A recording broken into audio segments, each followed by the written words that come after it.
Alrighty YouTube, another one of Kip's Clips. So there's been rumours for a few days now, and it's been confirmed because the BBC says so.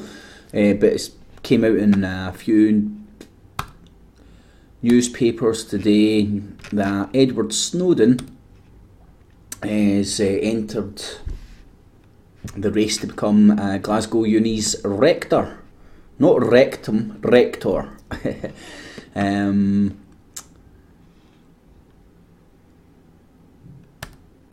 Rector's just like a head of a university. All the ancient unis have it. I'm going to say ancient unis. So what is it? St Andrews, Glasgow, Aberdeen, Edinburgh, and the University of Dundee has a rector. They're the ancient universities. I'll leave a link for that as well. I had something else. Oh yeah, look, so Glasgow University, being as old as it is, the rectors go back all the way to 1648.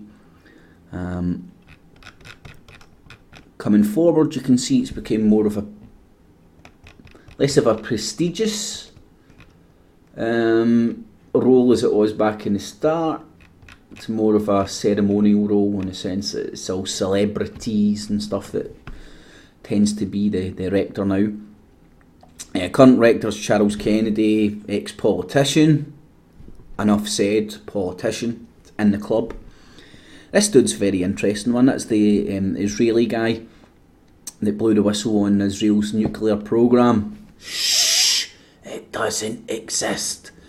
And he ended up doing what, God knows how many years, 10 years in solitary confinement. I think it was 15 years jailed in total. Ross Kemp. So we've got actors, TV presenters, musicians. Winnie Mandela. That's an interesting one. That at the time was very political for whatever reason. I'm unaware of it. Just in hindsight, I can see that it's about Glasgow changed a street name to Nelson Mandela's place. Glasgow was at the forefront of the fight for Mandela's cause. Whether you think it's a good one, a bad one, a communist one, a socialist one, a black, white one, I think that's the ultimate Jedi mind trick. It wasn't a black and white thing, I don't think, the South African thing. It was more power, it was more who was going to be left in power. But anyway, I just wanted to show you that. So it's more of a ceremonial role than actually having to be on the ground and doing things, but let's see what the article's saying anyway. So, intelligence whistleblower Snowden is to stand for the post of student rector at Glasgow University. The nomination of the former US intelligence officer, who has temporary asylum in Russia, was arranged by a group of students through his lawyer. Elections for the 3-year post will take place next month. Other candidates for rector are cyclist Graham O'Brien, author Alan Bissett, and Scottish escapological clergyman Kelvin Holdsworth. Previous rectors include Mandela and Vanunu. The position is currently held by former Democrat leader Kennedy. Glasgow University said all the nominees have personally agreed to take part in the election. Mr. Snowden is a former US security agency contractor. He now lives in Russia after fleeing the US via Hong Kong in May, having revealed extensive internet and phone surveillance by the US intelligence. A spokesman for the group of students who arranged Mr. Snowden's nomination said Edward Snowden's candidacy is unique opportunity to show our gratitude to a brave whistleblower. Now, again, I don't think Edward Snowden's a general whistleblower at all. He's not a man that was in a position who came to his senses and dumped all this information to ease his conscience. Go and look into his history. I mean, everything around him, his girlfriend. And I know none of this is cast iron evidence, but he worked for the CIA fucking A. He worked for the CIA. Oh, I don't know, I'll just leave the CIA and go and work for the NSA. and even though it's coming out now that apparently he was doing things that were above his skill set, so on and so forth, they're trying to point the finger at the Russians. I don't see him as being a Russian. See him, I explained this on another video that I done. But long story short, what I was trying to get is, I think ultimately what the whole Snowjob affair has been for is to put the NSA back in its place, down a few pegs, and the people who orchestrated this whole affair, I believe, just wanted to put the NSA back in their place and let the NSA know that they can still get got at, even though that they're storing all this data and they can bribe and corrupt everyone. The NSA can still get got on. I believe ultimately what this has been all about. What it's also going to get used for, whether this was one of the primarily goals when it all kicked off, is it's going to be used to regulate and license the press. A lot of you know I'm a big fan of the No Agenda show. They've been talking about this for some time now, and with all the rhetoric, all the fallout that's happening with Greenwald, he is a journalist, he isn't a journalist, how can you classify yourself as being a journalist? And then Obama and his speech coming out and said, I'm worried about this hampering the free flow, we need an open and free press.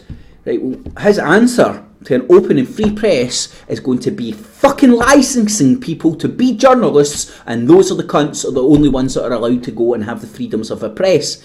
Now, an open and free press. Open press means it's open.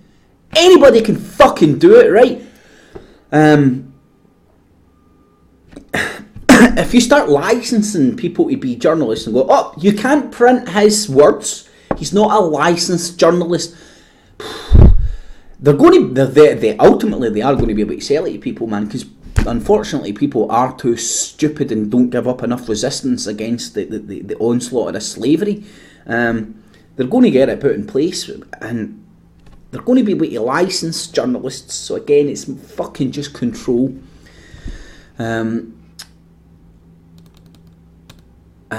Jesus, I did try and there we go.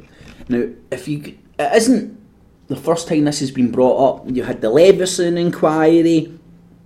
I believe it's all a concerted effort to move journalism towards a licensing trade, in the same way that you need a driving licence to drive now. So they'll make you sit a test. You need to qualify to become a journalist, which means all us raving lunatics on the internet, our stuff won't be able to get printed, published, so on and so forth, because we're not licensed. Let's just have a wee quick look through here. So here's September 2011. This is going back to September 2011. I would imagine, I've not looked at any of these, that would have been the fallout from the Leveson inquiry, because the Leveson inquiry again has been putting more control of the press in the government's hands. You just can't have people roaming around and saying what they like. You can't have freedom of speech. You can't have fucking freedom of expression. Well, you do have freedom of expression. You just can't call me a right honourable cunt in the Commons. The Parliament, the bastion of fucking the mother of all parliaments, freedom of the bastion of democracy and freedom. Go down and see the fucking list of words that you are not allowed to say in Parliament. It's not a free and open forum for people. That's why you need to stand up, and even when you're speaking to a known fucking sex pest paedophile of an MP, you have to call him the right honourable gentleman. Think how many paedophiles, kiddie murderers, people that fucking rapists, the full works of scumbags that have went through Parliament have been called the right honourable gentleman. You've not got freedom of speech if you get elected in this country, and then you go into Parliament and say, for instance, you were in Parliament when Tony Blair was there, and you would have to say, my right honourable gentleman. I'm sorry, man, that is curbing your freedom of expression. You need to stand up and go, that warmongering piece of shit over there, here, fling him out the Commons. But anyway, a bit of a tangent. That's what ultimately I see this whole Snowden thing getting used for. He's getting touted to get put on as an honourable member of the board of the Freedom of the Press Foundation, another NGO foundation. Getting Freedom of the Press Foundation is funded by Mother Jones and George Soros, so and a lot of the money behind the Snowden affair, not behind Snowden. I think he's in on it, but he's more of a pawn. I'm pretty sure this guy wouldn't have signed up to having to sit and rot in Russia while Greenwald fucking goes and travels the globe. He's on TV every other day, fucking trying to make himself look good and he's making a fucking fortune. People are making money off this poor guy.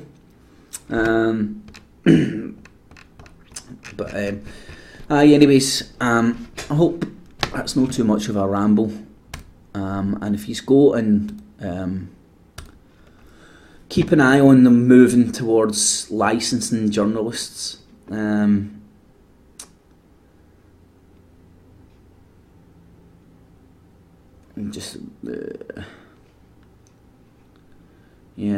it was back in September 2011. It was getting talked about a lot then. But Obama's now talking about. Oh, I wish I had the details to hand. But Obama's now talking about giving press their freedoms. See, when the government turns around and says, "Okay, I'm going to give you freedoms. I'm going to give you rights. Let's write it down in a bit of paper." You fucking better bet. You better bet your life on the fucking fact that the government's there to curb your rights, restrict your freedoms. If you're free, you don't need somebody to fucking present you with a bit of paper with writing on it telling you what you can and can't fucking do. Right? This is the thing. You have freedom of speech. You can say cunt, bitch, fuck. You can say anything you want. There's people out there that will tell you can't and will try and curb your freedom of speech. And if you don't use it and exercise it, you will lose it. We already have lost it. Look at the way that people are scared to use descriptive words of the English language because of certain connotations that they have. Fucking disgraceful, man. The war on words is fully underway. They're dumbing us down. They want us to use less words, less descriptive words. They want our vocabulary smaller. Fuck it. Right, I'll leave all the links for this down below. You can go and check it out. But happy days. Edward Snowden, get yourself over to Glasgow, buddy. I want an interview. Alright, Snowjob.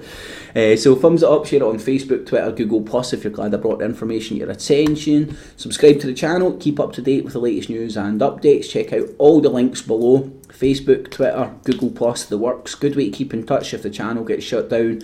Leave me all your comments below, good, bad, ugly and indifferent. Make sure not to miss out the radio show, G.U.N.N, Glasgow Underground News Network, live every Sunday, 6 to 8 PM, me and Kev, on truthfrequencyradio.com. Alright to YouTube, thanks for listening. Catches.